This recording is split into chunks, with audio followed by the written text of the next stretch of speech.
So thanks so much for joining us today. My name's Gemma McCall and I'm CEO and co-founder of Culture Shift.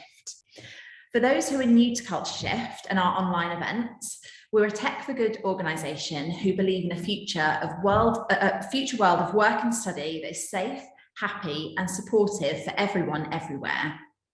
We do this by using our software and services to empower organisations to tackle harassment and bullying of all kinds and allowing leaders to activate positive change within their organisations and maintain the culture that they want. Our software currently hosts over 90 organisations. We give the opportunity to over 1.7 million people to speak up at a time and place that they feel comfortable doing so, and help organisations transform the way they listen to their people. We help them foster a sense of belonging that we all desire and actively identify, track, address and prevent incidents of harassment and bullying. We recently partnered with some NHS trusts. And therefore, we want to use this webinar today to help share best practice more widely.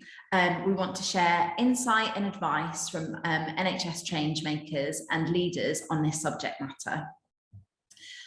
So before we begin, I'm just going to give a little bit of context to today's webinar today.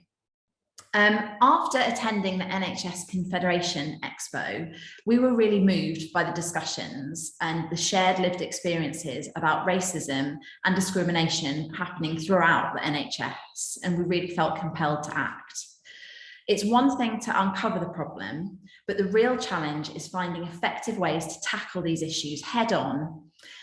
With the Messenger Review and a new documentary made by NHS employees sharing their lived experiences of racism, and the research paper we just released about NHS employees turning to social media to speak up, the link for which will be shared in the chat shortly, what is clear to us that although undoubtedly many people are doing great work to try and change this, nothing has worked really effectively enough to eradicate racism, discrimination and other problematic behaviours like bullying and harassment so far. We've had the same experience with similar problems within higher education. And the problem that we find is that the conversation seems to get stuck on prevalence rather than talking about and finding actionable solutions that really work and make change, and that is kind of where the sector is really falling short. Hence the reason for today's webinar. We believe that we can potentially help, and I want to talk about how today. We believe that we can provide actionable solutions, and we already have a proven track record that works and goes beyond words to help you start taking action. So we're not going to spend this session talking about racism, the fact that it exists and the scale of this issue, because we all know that that's happening and none of you would be here today if it wasn't. I know that many of you have lived experience and face it daily in all levels of your NHS organisations. This session is about taking solutions, taking action, understanding what we can start to do now so that we go beyond the conversation of prevalence and talk strategy and innovative actions. And we want you to leave this hour session with hopefully with some real starting points. Now, unfortunately, there's no quick fix. And there's also no one size fits all to tackle this. There's going to be nuances in your organisations that we need to understand, especially in organisations in varying size and complexity of your NHS organisations. But we are going to try and make a start on making a plan that we can all move forward with. So later on, I will share a case study so you can see what our reporting solution looks like in action. And I'll be sharing a video that we pre-recorded with Aloma Onyemah, who unfortunately hasn't been able to join us live today because she's not very well, but I'm sure you'll all find what she's got to say really, really interesting. So I'm just going to share my screen.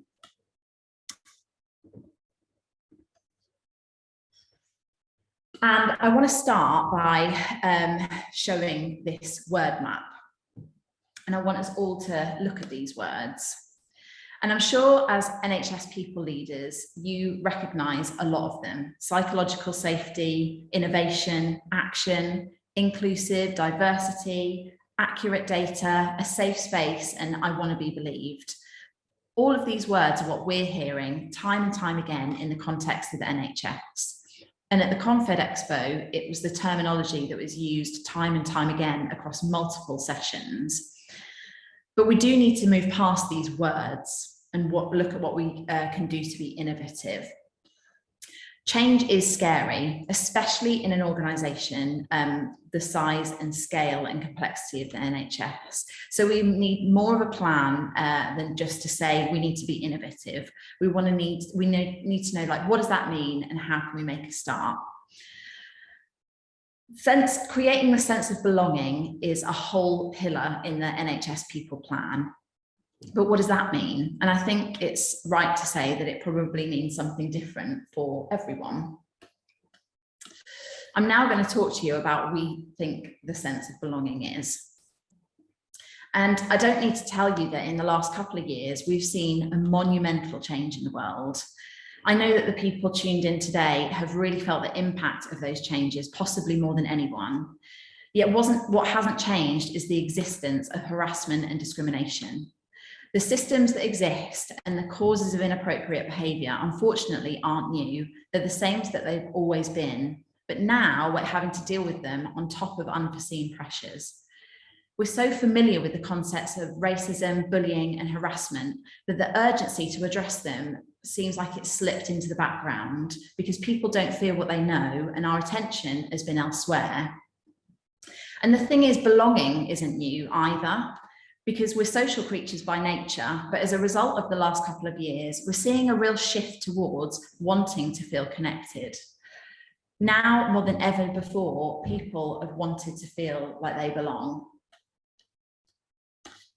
Whether that be by finding their people and a community where they feel like they belong, or by finding their place in the world and understanding their calling, what makes them happy, and where they add the most value. And in recent times, we've seen these huge monumental displays of belonging, whether that be across the country, people demonstrating, coming together every Thursday night to clap for you, our NHS, or by standing together to fight and protest for the rights of the communities to which we belong. This is all driven by our desire to surround ourselves with people that believe in us, that align with us in value, because in that we can find comfort, safety, and happiness. Now, belonging really is the feeling of being seen, heard, feeling safe and happy. And this applies not just in our personal lives, but also in work. The 2021 staff survey revealed some startling statistics. In the last year, morale has declined dramatically. In 2021, only 59.4% of staff would recommend their organisation as a place to work.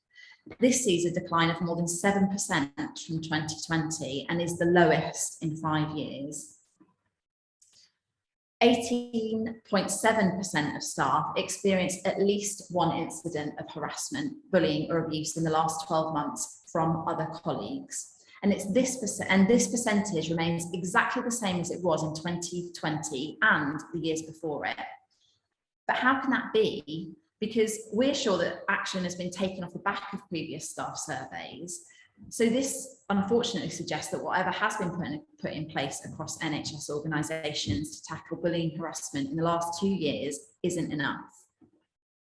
Nearly 1 in 2 NHS employees don't feel like their voices are heard when it comes to involvement and making improvements. That declined this year, but has remained around 50% since 2018. Only 42% of employees were happy with the extent to which their organisation values their work. And the pandemic can't be blamed for this, as the figure was 43% in 2017. So this data concludes that a large percentage of NHS employees don't feel valued in their workplace. And in an organisation where employees don't feel valued or listened to, and where employees are experiencing bullying and harassment at an alarming rate, how can we expect to create a speak-up culture? Well, it starts with fostering a culture of belonging. And although that sounds simple enough, it's something organisations have to really work towards. It doesn't just happen overnight. And not only do you have to work to build it, but then you have to work to actively prevent things from detracting from it. Harassment, discrimination, and unacceptable behaviour pose the biggest threat to our ability to foster a sense of belonging amongst this community. And whilst those words do sound serious, it's as much about the everyday micro incivilities that inevitably exist within an organisation as it is about the extreme cases. Where do people go to tell you about these things when they're seemingly too small to raise a formal complaint to HR or to notify a Freedom to Speak Up guardian? Where do people go when they want to speak up to stop this behaviour happening again, but they simply haven't got the words? When there's a direct link between discrimination and a decreased sense of belonging, it's clear that employers need to do a lot more to bridge the gap and increase those feelings of community, safety, and happiness.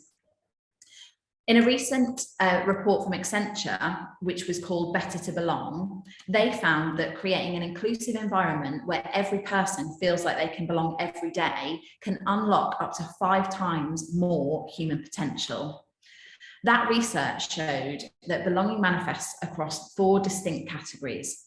Number 1 is having influence over your decisions. Number 2 is being respected by your peers and managers. Number 3 is feeling comfortable to speak up. And number 4 is receiving sponsorship from a senior leader who can help you advance and grow. And it's number 3 in that list that I really want to focus on today. So, how do we foster this sense of belonging? Well, we do it by listening, but really listening, not just listening out for the answers that you have to hear through the annual staff survey, but by giving people the opportunity to tell you their lived experience at any time and all the time. What is it that's actually impacting the sense of belonging that people can feel within the NHS and the NHS organisations? What behaviours are really impacting the safety and happiness that come with a sense of belonging? The key to this is making it safe to speak up so that we can provide authentic support and take targeted action. And that's where our tool comes in. So this is a very brief overview of what our system looks like currently at the LLR Academy. Culture Shift software is designed to help the organisation listen, and it gives the opportunity to tell the organisation if there's anything they've experienced or witnessed at a time and place that feels safe. It's available 24 hours a day, 7 days a week, 365 days a year. People are able to disclose incidents with their name or anonymously. And I just want to show you a quick video on why that anonymous part is so important.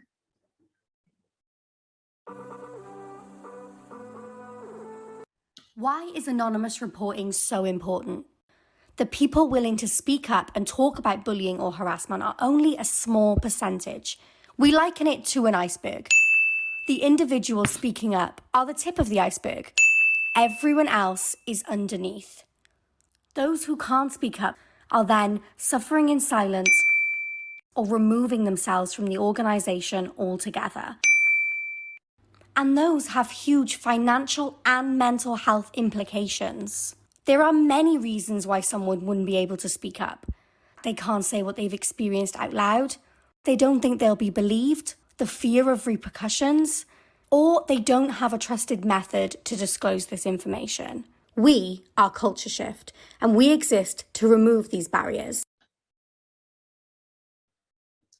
So partnering with Culture Shift will enhance an organisation's ability to intervene early by enabling people to speak out poor behaviour they've experienced or witnessed so the organisation can tackle it before it becomes cultural.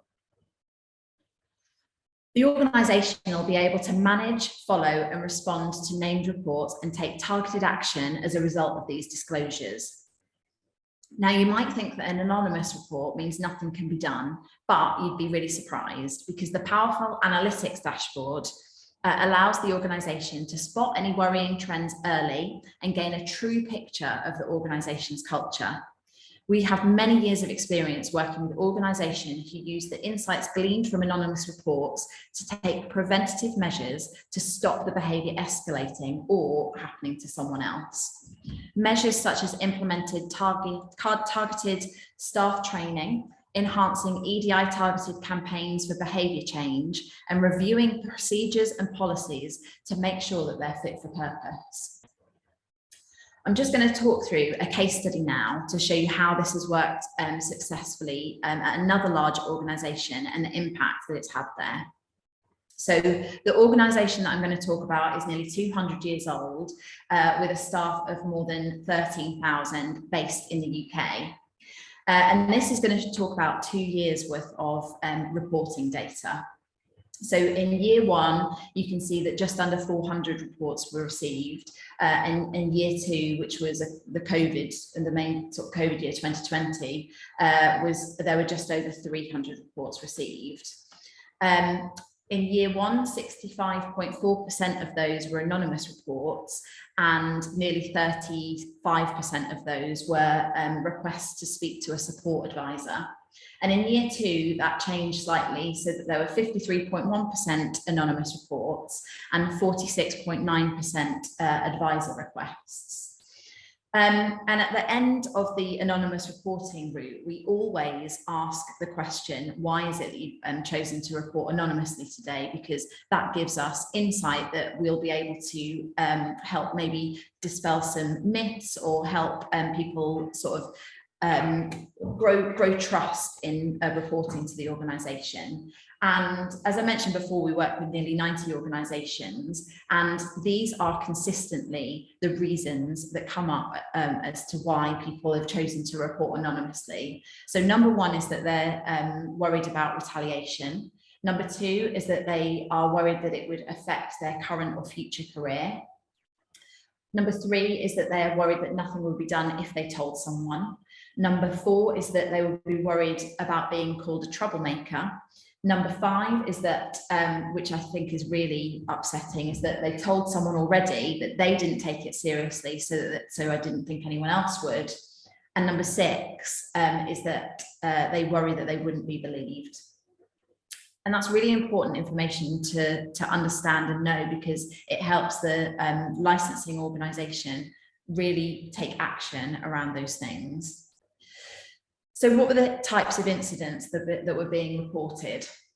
So in year one, 16% was classed as sexual misconduct. 19.1% was classed as harassment, and 64.9% was classed as bullying. Then in year two, 12.5% was sexual misconduct, 34.7% was harassment, and 52.8% was classed as bullying. And that's because you can broadly select those as incident types in the reporting method.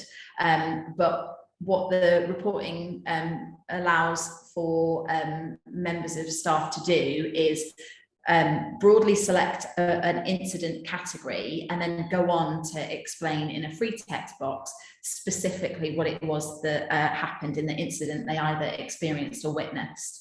And when you drill down into that information, that's where it starts to become really useful for the organisation, because you can start to understand and read the words that people use to describe their lived experience.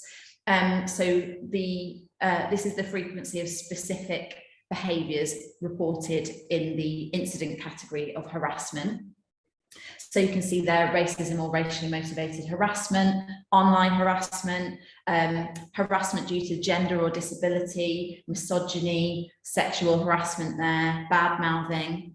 Then if I move on to what was described in the sexual harassment incident types, people talked about unwanted contact or behaviour, triggering statements, stalking, abuse of power.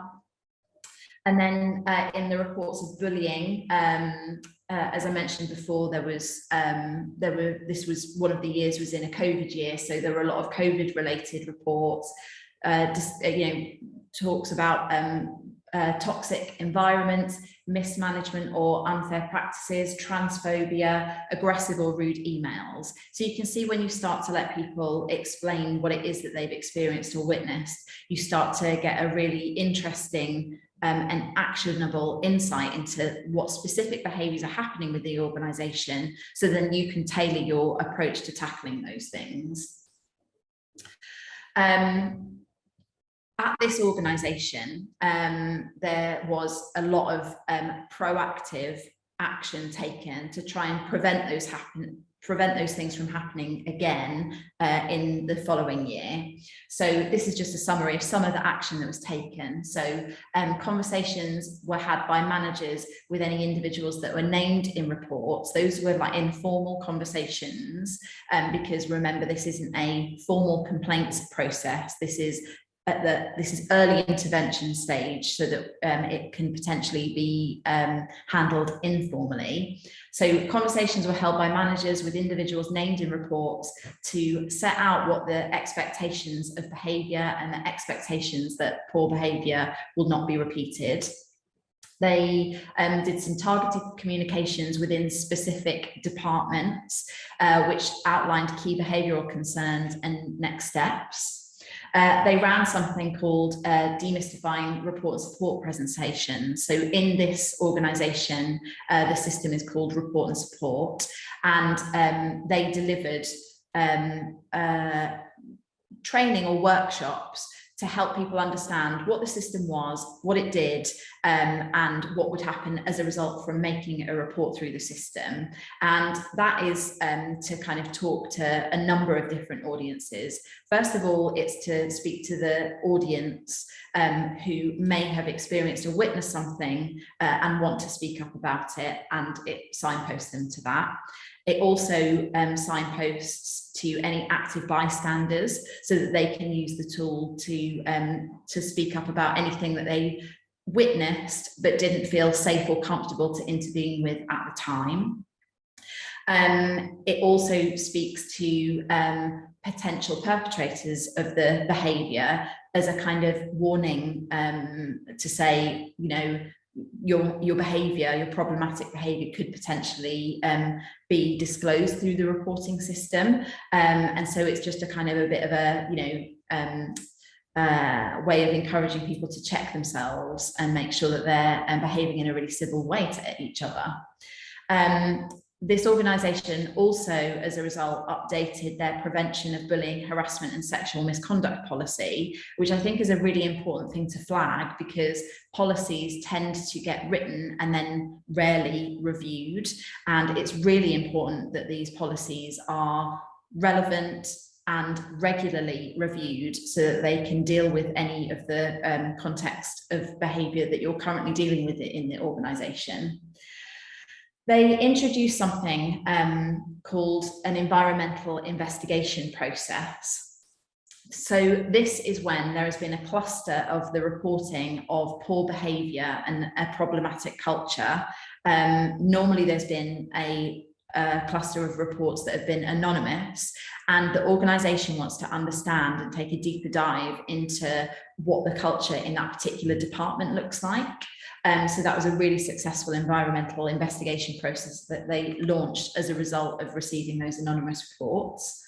They also made changes to management structures. They made training improvements in communication styles and methods, and looked at the professional development and upskilling of managers, so they were better equipped to deal with the various needs of the people working in their organisation.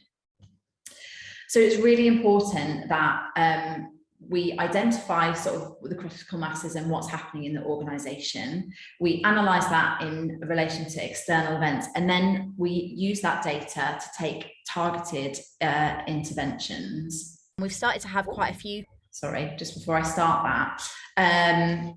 So continue to take, we need to continue taking action all of the time, and not just kind of launch that reporting system, let people report, but then not kind of just get better at dealing with the individual cases better. That's a really important part of the process. But what we also need to do is we're taking that overarching view of any problem trends and then taking better, more informed intervention approaches depending on what that data shows us.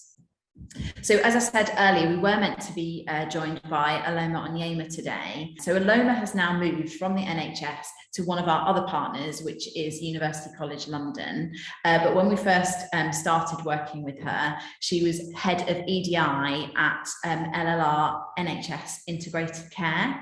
And as I mentioned, she's unfortunately unwell today, so she can't join us.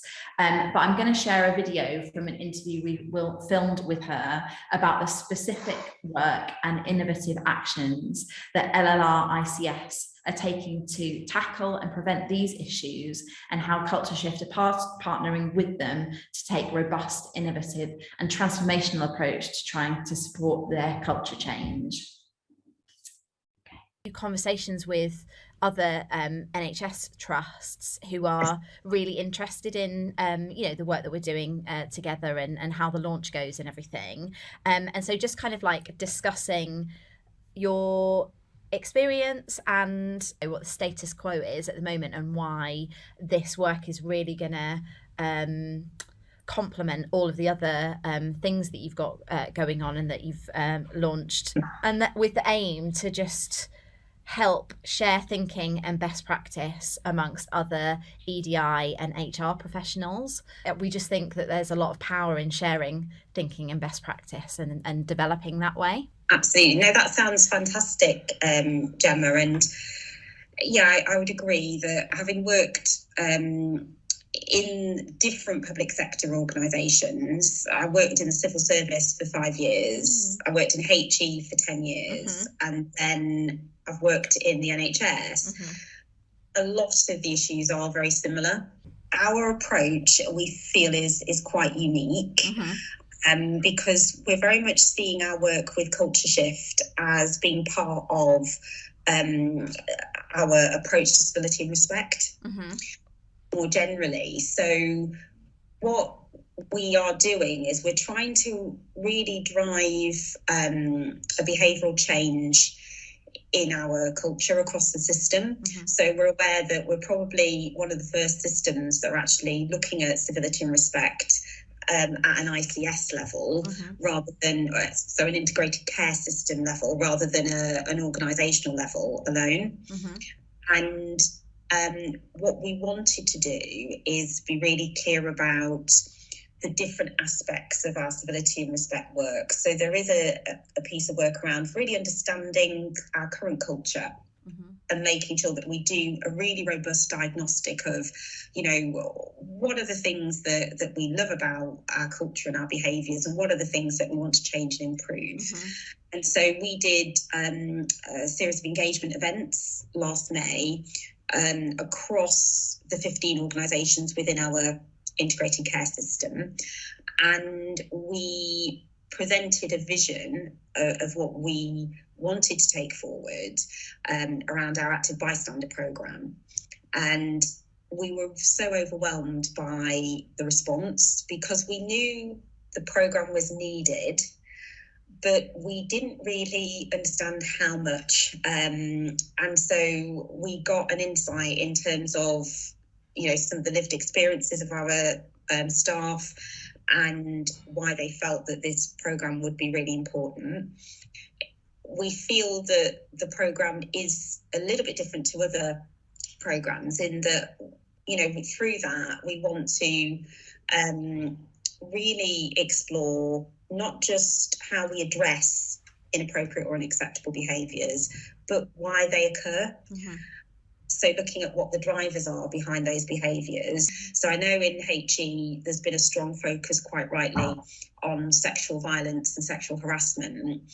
We wanted to learn from the practice in higher education, but take that further and expand it across areas like micro-incivilities, around other forms of prejudice and discrimination, around the protected characteristics.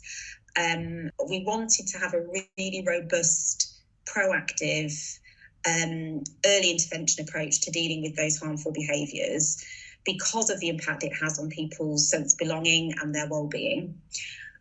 But we wanted a really robust approach to analysis and evaluation. Mm-hmm. And so we see our work with you as providing a lot of really great information to inform our approach.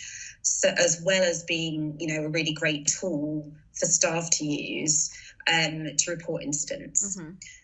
So we're very much following that model of analysing. So analysing how many reports we get, the nature of those, the type, but equally having a clear intervention approach to address them proactively, and then also working with you to look at how we measure the impact of the intervention strategies, and looking at, are there trends emerging that are being identified in the culture shift dashboards that we're analysing? Are there trends emerging from our active bystanders that correlate to what we're seeing in those dashboard reports? Definitely. I know that there are definitely some things that have been put in place, like the Freedom to Speak Up Guardian network, which are people within the organisation that people can go to.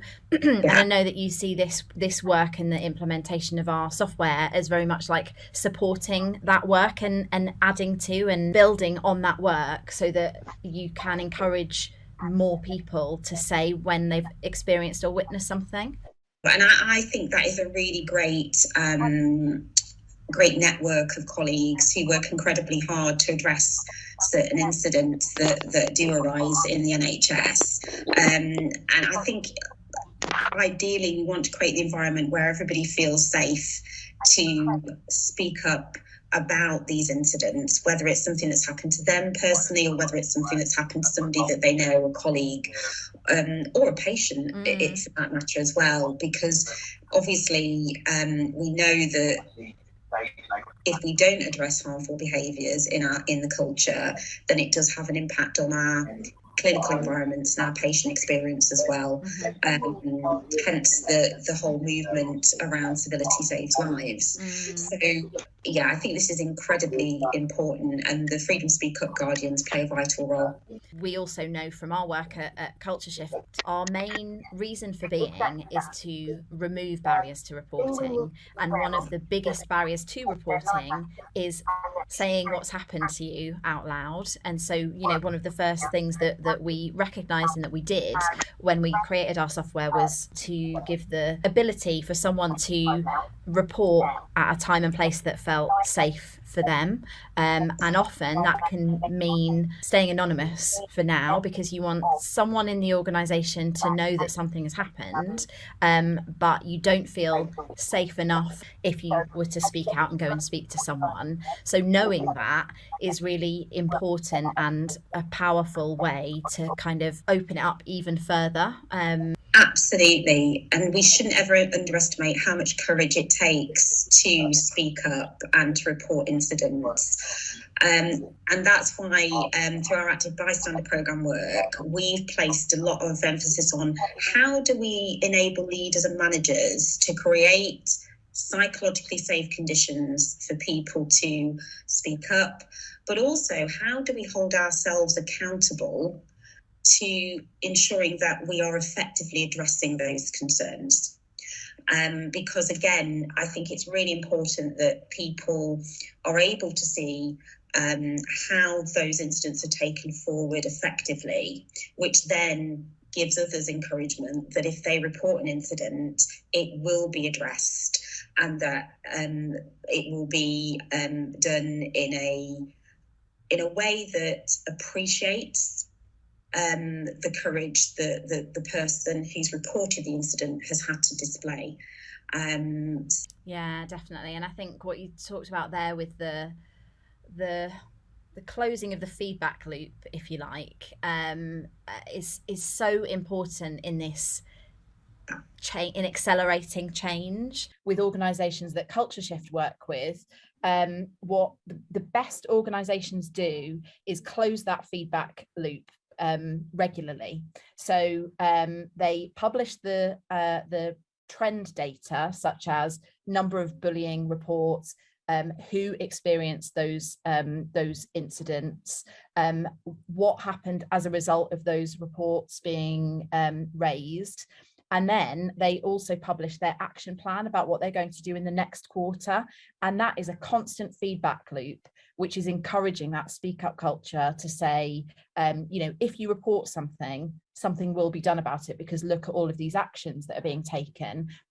And some organizations are getting great at saying these are the incident types that are happening. But it's that action plan at the end of it that means that change is being made. So it's worth saying something if you've experienced something, because then you can see that. I completely agree, Gemma, because what we do know, there's some research that's been done quite recently. I think it's actually 2020 actually, by Pern Candola, and what they found was the impact on what we call micro-incivilities, often also referred to as microaggressions, can be more severe than the impact of more explicit forms of bullying, harassment, discrimination, because there are different levels of impact due to the stress, actually, of trying to figure out, has something happened that isn't right, or is it just in my imagination? And so because there's been a lot of focus on interventions to address overt forms of harmful behaviours, it's inadvertently led to a lot of those more covert forms of behaviour being unaddressed. And lots of our policies and our practices have been all designed to address more overt forms of harmful behaviours. So with micro-incivilities, it's perfectly normal to really wonder whether you're being oversensitive or whether you've misinterpreted that behaviour, because often the intent to harm is actually quite ambiguous. And so there's a lot of stress that comes from just figuring out whether you have experienced an incident or an form of inappropriate behaviour. The wellbeing dimension of this is really important, but also really surfacing those covert behaviours and saying this is what it looks like, and actually you're probably not being oversensitive, there is something there, and here's what it could look like. And I think that will make a big difference in terms of reporting rates, but also in how we improve culture, because at the cultural level, it's through not addressing those micro behaviours where we get to a situation where it becomes much more embedded and ingrained in the way that people interact with each other. So the work that we're doing with you, we're hoping that we'll be able to capture and measure some of that, and for that to kind of really align closely to the work that we're doing around the active bystander programme as well. Yeah, definitely. And we should say actually that there are sort of two things running in tandem, basically. There's the active bystander programme, which... Yes, so the active bystander programme has got 6 modules to it. So participants in the programme will do 2 modules per month over a 3-month period. And across that development, they'll obviously look at what the drivers of inappropriate behaviours are. They'll look at the full spectrum of inappropriate behaviours, from the very covert, subtle forms around micro-incivilities right through to the more explicit forms of discrimination, harassment, hate incidents. And then finally, we'll look at strategies for intervention that active bystanders can use when they witness or observe inappropriate or unacceptable behaviours. That's kind of just an overview of that programme. And what we want to do, as we said, is closely align it to the work that we're doing with Culture Shift around really looking at that baseline data and that diagnostic of current frequencies of incidents, but equally work with you to look at how we measure the impact of the ABP, the Active Bystander Programme, to really bring about a meaningful culture change. Yeah, I think that's really interesting. And one of the things that we've always kind of said with the software, and how well it sort of complements discussion around being an active bystander, is sometimes it doesn't feel safe to intervene, but someone wants to potentially do something. It takes courage to intervene as an active bystander, doesn't it? So one of the things that you can do at the kind of lowest level of being an active bystander is report it confidentially through the Your Voice and the report and support platform. So yes, so our work with you really feeds into that indirect intervention piece. Just to kind of take it a little bit higher level in terms of like the national strategy, I want to talk about a little bit about the NHS People Plan. In terms of the People Plan, there's a really strong focus on a specific pillar, which is belonging in the NHS. And that's very much about inclusion and addressing bullying and harassment in the NHS nationally, but also obviously valuing and getting the best out of the diversity that we do have in the NHS at a national level. And so in terms of the work that we're doing here, we feel it perfectly aligns to that pillar of the strategy, because what we're doing is we've created a more proactive approach to addressing areas like bullying and harassment, but also incorporated that wider spectrum of behaviours as well. And in that way, we complement and enhance other approaches to addressing harmful behaviours. Things like the just and learning culture work that happens obviously at the stage where something's gone formal, and making sure that there is a just and learning culture approach to how we administer our HR processes.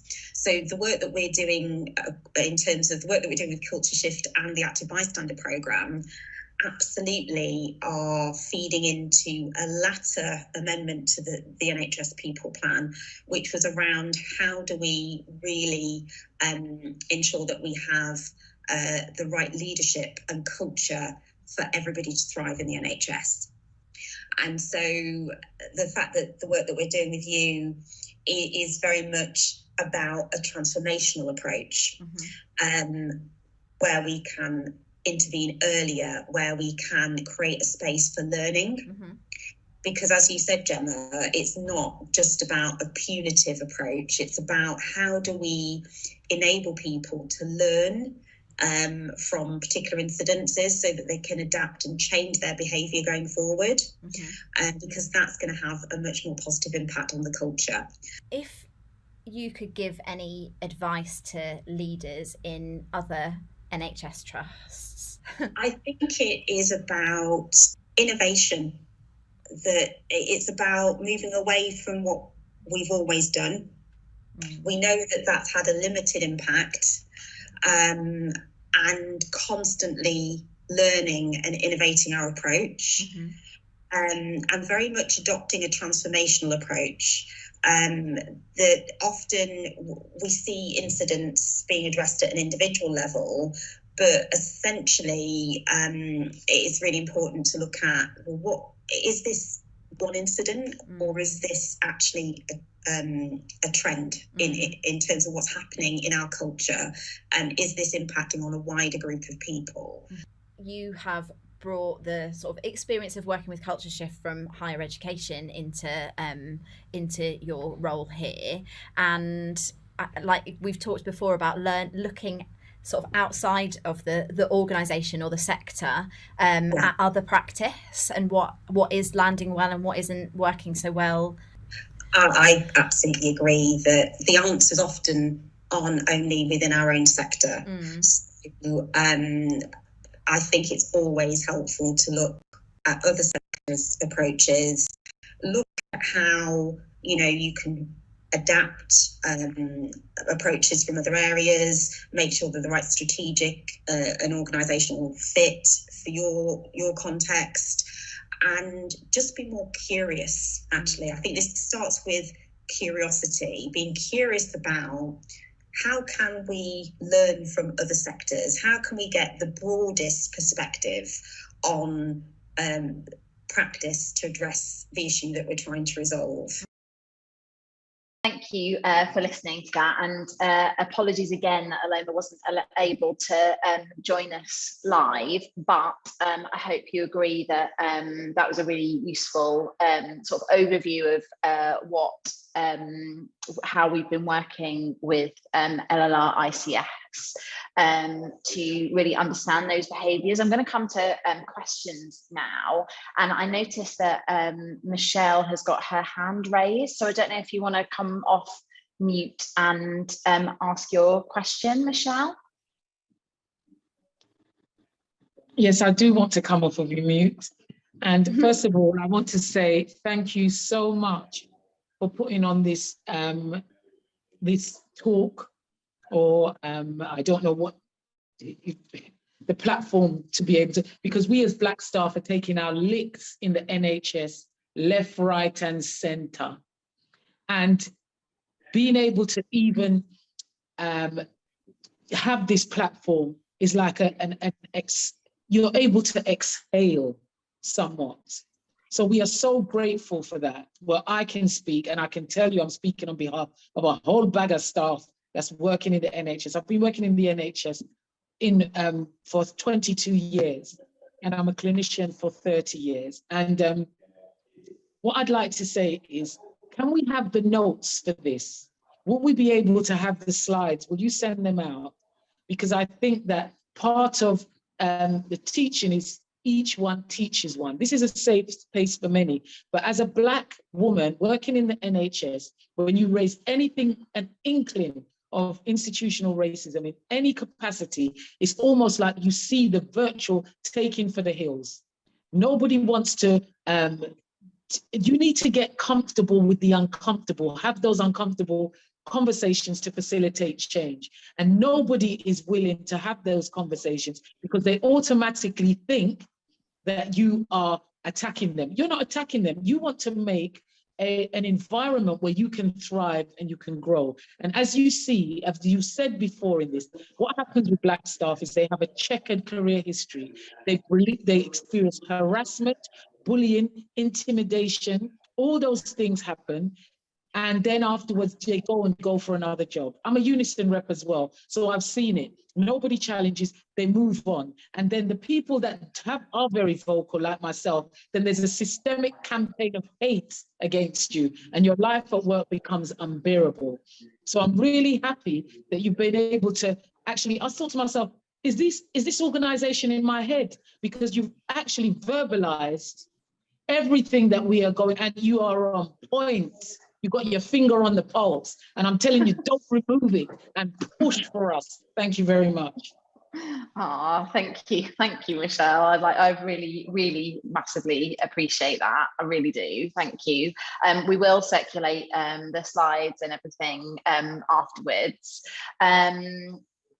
Thank you so much for saying that. It's really important, and I think what you spoke about there is that kind of is exactly just the speaks to so many people's lived experience of that wanting to speak up, or having had a experience of raising something in the past, and then that almost visceral reaction to it having kind of means that you might never do it ever again, and that's something that we really, really want to tackle.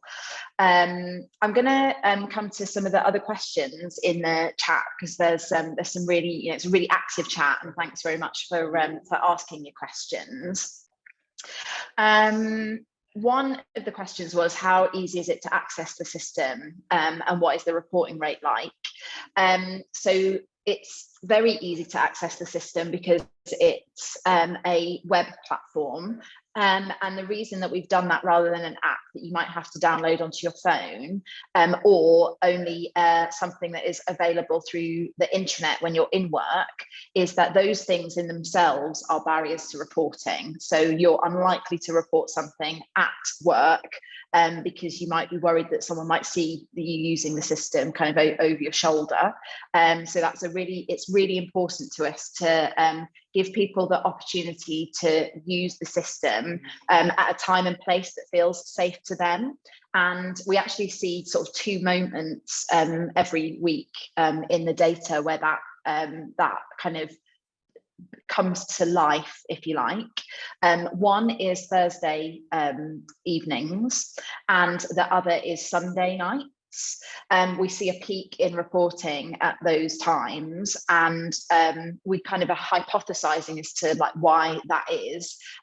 One of the theories is that the Thursday night peak is because people want to get something off their chest before they go into the weekend, and the other one is kind of the concept of like the Sunday night blues, like being a reality, that people are kind of sitting there on Sunday nights going, do you know what, I can't handle another week with just putting up and shutting up. I'm going to finally say something, and they do so, you know, from the safety of their kind of homes.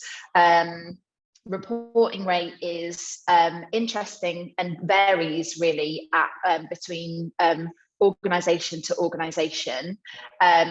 Where reporting rate is low, where there are no named reports and no anonymous reports, or low reporting rates, that definitely doesn't signal that there is not a problem at that organisation. It signals that there is a huge issue with trust, and that in itself gives us something to work with, actually, because it signals that we really need to work on building that trust across the organisation. Where there is higher anonymous reporting rates than named, it's the same kind of thing. But what is really, really important, and I think this maybe links to like a few other questions or points that have been raised in the chat, is that we have to, and something that Aloma and I talked about in that video, is the closing of the feedback loop.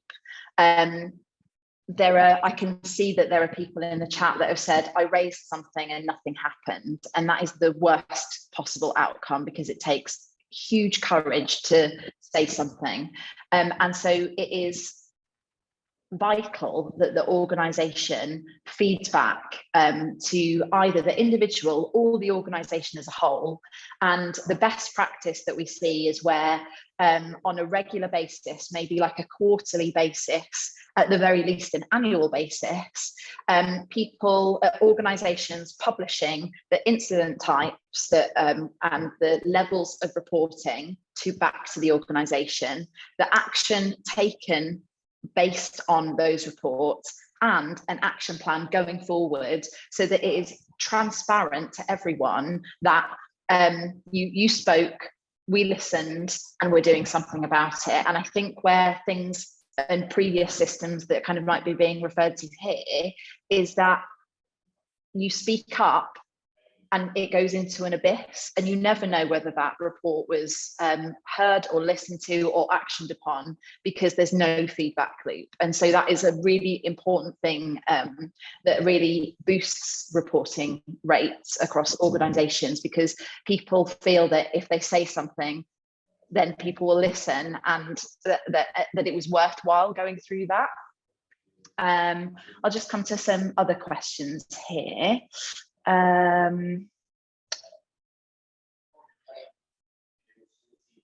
So Danielle has said, I worry that this isn't really tackling the issue. There are already methods of reporting in place, including traditional pathways and freedom to speak up, as mentioned. We have the data for reasons for reporting / rates of bullying, harassment, etc., and the means to identify where issues lie. In my experience, the issue lies in the action taken after reporting, not in the reporting itself. The reason I wouldn't bother reporting again is in the case of racial discrimination, bullying.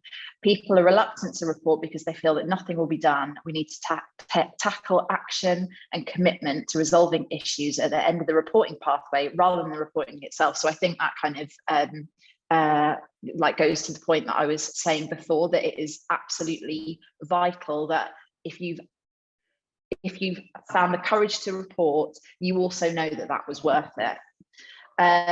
Someone else has asked, can people report anything via the report and support platform, e.g. whistleblowing incidents as well? That's a really good question, and one that we get asked a lot. It is possible to report whistleblowing through the report and support platform, but it's also really important that we position this as early stage intervention, because it's our assertion that if something is getting to a whistleblowing stage, it is very difficult to kind of turn that situation around. And so what we would encourage people to do is report at an early stage before it feels like it's escalated to a grievance or a whistleblowing situation, so that early intervention can be taken. And then if you don't see that action being taken, you have got those kind of other escalation points. And I think early intervention is really the key takeaway that I would really want to take away, that I'd really want to land here.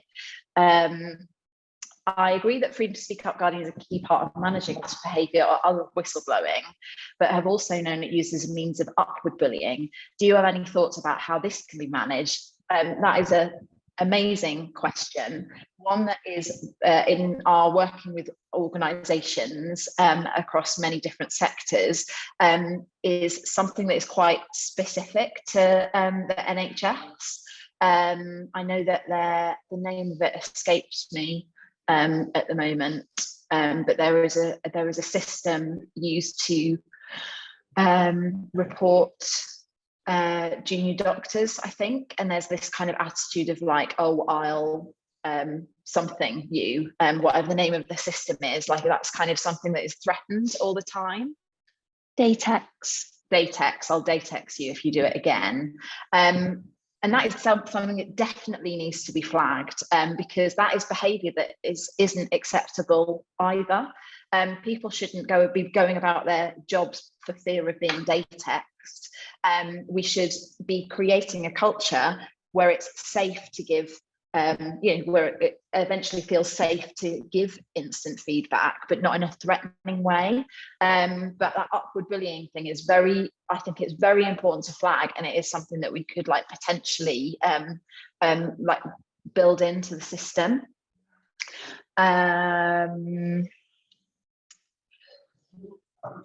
Sorry, I'm just looking through the chat to make sure that I get to other questions. Chelsea, if you want to come in and I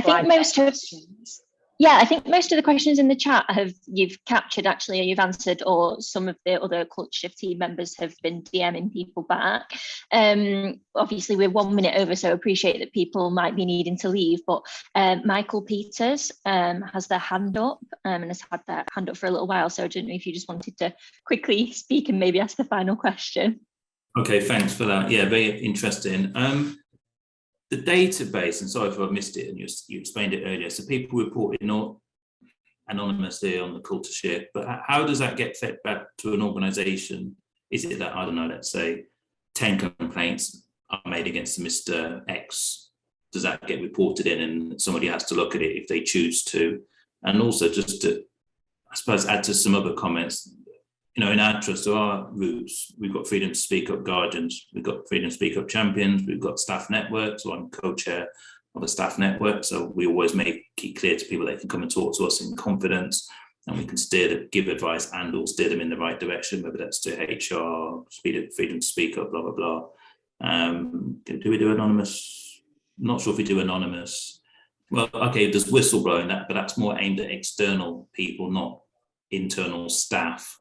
But there is a process. But I suppose what I'm going to say, yes, it is difficult, particularly if it's against a line manager or someone more senior than you to raise a complaint. But I've got to say, as an adult, you've got to raise the issue if you want it to be addressed. Sometimes people speak with their feet and walk and leave, which is the last thing any of us who work in the NHS want. We want to retain staff, not lose staff, and particularly over bullying, harassment, and reasons like that, and racism. So, there's an onus on staff to speak up however they feel best to. There's no point just leaving and there's an issue, because then it's going to be the next person's issue to contend with. So you have to front up and say this person is a bully, a racist, and somehow speak together. And actually that's the point of a staff network. So we're part of a black staff network. As you come together, we might hear, actually, you're the third person come to us with that. And then there's an onus on us as a staff network to say, okay, you might not want to speak up just yet, but we can raise this issue. 3 or 4 people that come to us anonymously saying this person or this practice is going on in this particular area. So, you know, the more people speak, the better. Even if you don't want to put your name to something, somebody else who's in authority to listen, they can piece the big pieces together, the jigsaw, and think, okay, there's a problem here. Everyone is too frightened to speak out against this powerful individual. So I'm just saying by this, people have to speak up or find a way to raise an issue. We'd rather people not just quit and leave, because I see that and people go and you go, well, you know, raise your complaint before you go. Don't resign and tell us on your last day, well, this was going on. We can't do anything then. And actually, there's little we can do once you're no longer an employee. Yeah, HR department might say, yes, we'll look into it, but there's no, you know, you're not a member of staff anymore who's got sort of those formal legal rights to challenge. So, yeah. And I think, like, you've raised some really, really excellent points there. But what I would say is that the things that you mentioned are when something has escalated, they're quite formal routes that you mentioned. So, you know, raising an HR grievance, or raising, you know, going through the whistleblowing route, or speaking to a freedom to speak up guardian, are all quite formal routes. And many people feel like they can't do that or don't want to do that because it is formal, and actually they don't want to get someone fired. They just want to get, like, they just want the behavior to stop and have an informal conversation, or be helped to have an informal conversation so that potentially that behavior could change. And I think that's the key difference to kind of what we're taught, you know, where culture shift sits in the process. So it is early informal intervention, rather than, because, you know, to be a whistleblower is huge, isn't it? Or to raise a formal grievance with HR, you know, that is a big step for an individual. And actually, most of the time, someone would rather remove themselves from the organisation and get another job elsewhere, because it's so hard, than go through that kind of sometimes like punishing process themselves. And so that's what I'd really encourage people. And I think, you know, you mentioned like staff networks there, which is really, they are so vital and so important. And what I would be encouraging organisations to do, if they've got report and support and they've got that instant trend data, is talk to the staff networks about the trends that they're seeing, work really closely with them so that we can start to change behaviours and build trust.